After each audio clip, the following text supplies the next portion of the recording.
Kembali di Sapa Indonesia Malam bersama saya Friska Clarissa.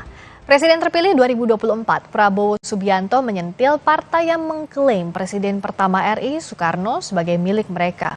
Walau tak menyebut parpol yang dimaksudnya, menurut Prabowo, Bung Karno milik seluruh rakyat Indonesia.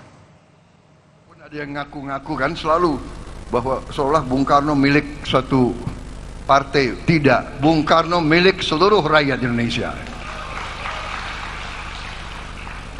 Feeling saya kayaknya beliau juga dukung saya juga kira-kira ya. Iya kan? Yang saya perjuangkan apa yang beliau cita-citakan. Indonesia berdiri di atas kaki kita sendiri. Indonesia tidak mau jadi darah bagi bangsa lain. Presiden terpilih 2024 Prabowo Subianto membantah klaim partai yang merasa Presiden pertama RI Soekarno sebagai milik mereka. Saat menghadiri acara BIMTEK dan Rakornas Pilkada Partai PAN, Kamis malam, Prabowo tegas menyatakan Bung Karno milik seluruh rakyat Indonesia. Prabowo juga memberikan pesan tajam bagi pihak lain yang tak ingin diajak kerjasama untuk jangan mengganggu. Saya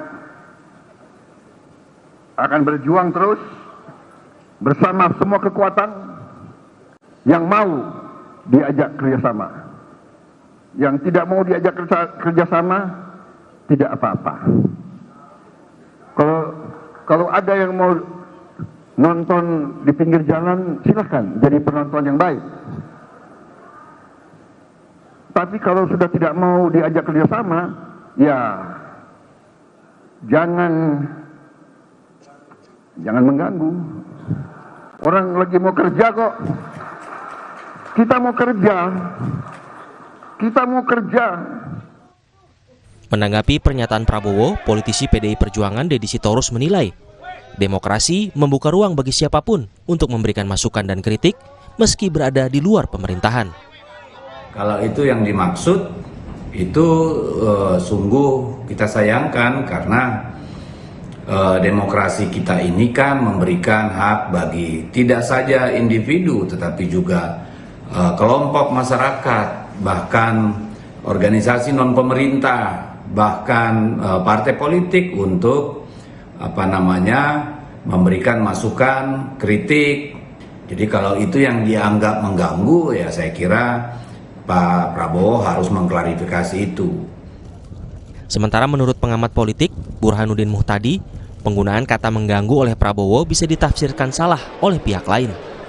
Meski pihak tersebut punya tujuan yang sama untuk kepentingan bangsa, tetapi caranya berbeda.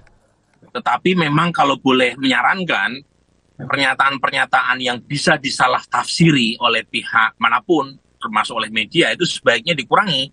Karena pernyataan tersebut memang menurut saya terlalu strong, karena bagaimanapun banyak pihak yang mungkin punya proposal dan sekaligus kebijakan yang berbeda, tetapi semangatnya pada dasarnya sama dengan Pak Prabowo, yaitu ingin membangun kebersamaan, pengen membangun negara, tetapi jalurnya tidak harus ya berada di dalam kekuasaan.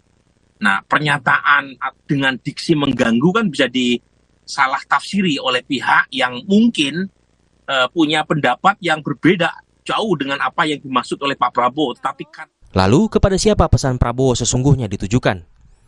Hingga kini memang belum ada partai yang secara resmi mengumumkan berseberangan dengan pemerintahan mendatang. Hanya saja pada Senin lalu, Capres dari PDI Perjuangan Ganjar Pranowo mendeklarasikan dirinya menjadi oposisi dan tidak akan bergabung dengan pemerintahan Prabowo Gibran. Tim Liputan, Kompas TV.